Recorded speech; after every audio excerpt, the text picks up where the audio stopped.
during a CBS News 60 Minutes program aired on April 10 called 28 Pages.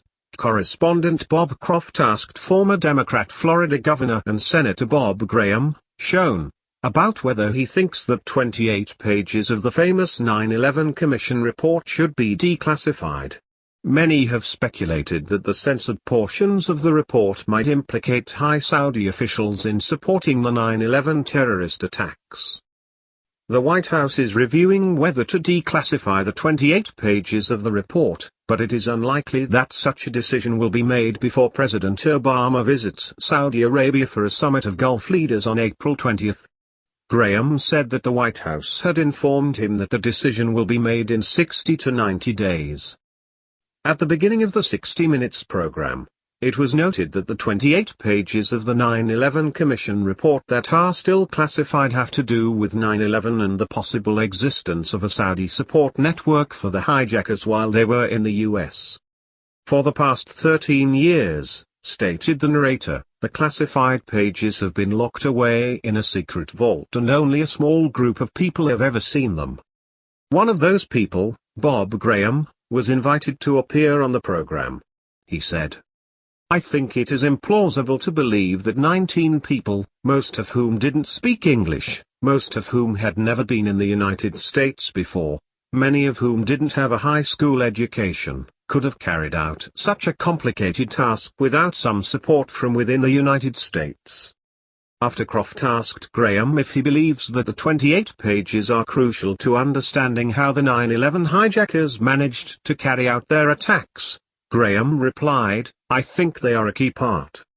60 Minutes noted that Graham has been trying to get those 28 censored pages released since they were classified back in 2003, during a time when he was chairman of the Senate Select Committee on Intelligence and co-chair of the bipartisan Joint Congressional Inquiry into intelligence failures surrounding the attacks.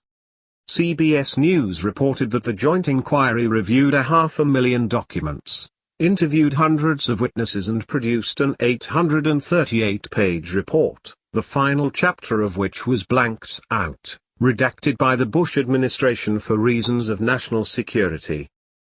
Graham told Croft, "I remain deeply disturbed by the amount of material that has been censored from this report." CBS reported that while Graham will not discuss the classified information in the 28 pages, he could say that they outline a network of people that he believes supported the hijackers while they were in the United States. The interview continued. Croft, "You believe that support came from Saudi Arabia?" Graham, "Substantially." Croft, "And when we say, the Saudis, you mean the government there?" Graham, "I mean." Croft, "Rich people in the country? Charities?" Graham, "All of the above." Croft also spoke with former Representative Porter Goss, Republican Florida, who was Graham's Republican co-chairman on the House side of the Joint Inquiry, and who later became director of the CIA. CBS News reported that Goss also felt strongly that an uncensored version of the 28 pages should be included in the final 9/11 Commission report. The two committee chairmen approached then FBI Director Robert Mueller in a face-to-face meeting at the time to press their case, but were unsuccessful. Croft asked Graham if he and Goss had asked the FBI director why the report was classified, and Graham answered, "We did, in a general way, and the answer was because we said so and it needs to be classified." Another guest on the program, Tim Roemer, a former Democratic congressman from Indiana and U.S. ambassador to India, had read the 28 pages multiple times, first as a member of the Joint Inquiry and later as a member of the Blue Ribbon 9/11 Commission, which continued the investigation where Congress left off. When Croft asked Roemer if there was information in the 28 pages that would surprise people if they were declassified, the former congressman said, "Sure, you're gonna be surprised by it. And, you're going to be surprised by some of the answers that are sitting there today in the 9/11 Commission report about what happened in San Diego, and what happened in Los Angeles. And what was the Saudi involvement? LA, San Diego, that's really the hornet's nest." That's really the one that I continue to think about almost on a daily basis. Roema's focus on Southern California relates to the presence there of two of the 9/11 hijackers, Nawaf al-Hazmi and Khalid al-Mihdhar, who arrived in Los Angeles in January of 2000, after attending an Al-Qaeda summit in Kuala Lumpur, Malaysia. CBS News reported that witnesses reported seeing the two future hijackers, who were Saudi nationals, at the King Fahd Mosque in Culver City, California, in the company of Fahad al-Thumairi, a diplomat at the Saudi consulate. Following 9/11, investigators into the attacks suspected Thumairi of having ties to terrorist activity, and in 2003, he was denied re-entry to the United States. During the interview, Roema said that Thumairi was a very interesting person in the whole 9/11 episode of Who Might Have Helped Whom, in Los Angeles and San Diego, with two terrorists who didn't know their way around.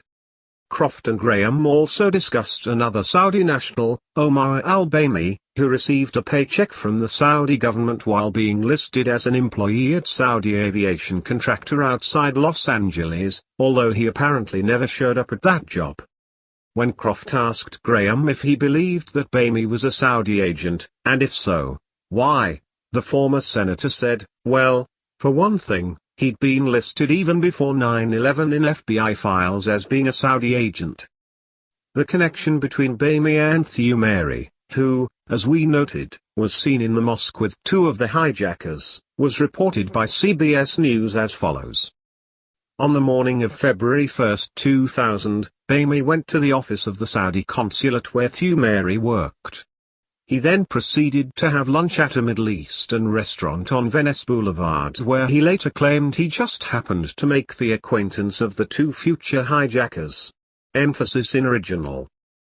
Roema did not accept this meeting as mere coincidence, stating, Hazmi and Mihdhar magically run into Bahmi in a restaurant that Bahmi claims is a coincidence and in one of the biggest cities in the United States. Those are a lot of coincidences. And that's a lot of smoke. Is that enough to make you squirm and uncomfortable, and dig harder, and declassify these 28 pages? Absolutely. The statements made by Graham and Roema were far from the first suggesting Saudi involvement in supporting the 9/11 hijackers. An article posted by The New American on February 5, 2015, cited a statement made under oath by Zacarias Moussaoui, the convicted terrorist who has been dubbed the missing 20th hijacker in the 9/11 attacks, that members of the Saudi royal family were financially supporting Al-Qaeda, the terrorist organization founded by 9/11 mastermind Osama bin Laden. Moussaoui's statement, made in November 2014 at the Supermax prison in Florence, Colorado, where he is serving a life sentence without parole, was contained in a brief filed in a civil suit against Saudi Arabia by families of the 9/11 victims. Moussaoui was allegedly one of 20 conspirators planning to hijack planes for the September 11 attacks, but he was arrested by FBI and INS agents on August 16, 2001 for immigration violations and was still in custody when the 19 others carried out the infamous operation. The article quoted statements made by Graham, I am convinced that there was a direct line between at least some of the terrorists who carried out the September 11 attacks and the government of Saudi Arabia. If the Obama administration finally approves declassification of the redacted 28 pages, the truth may finally become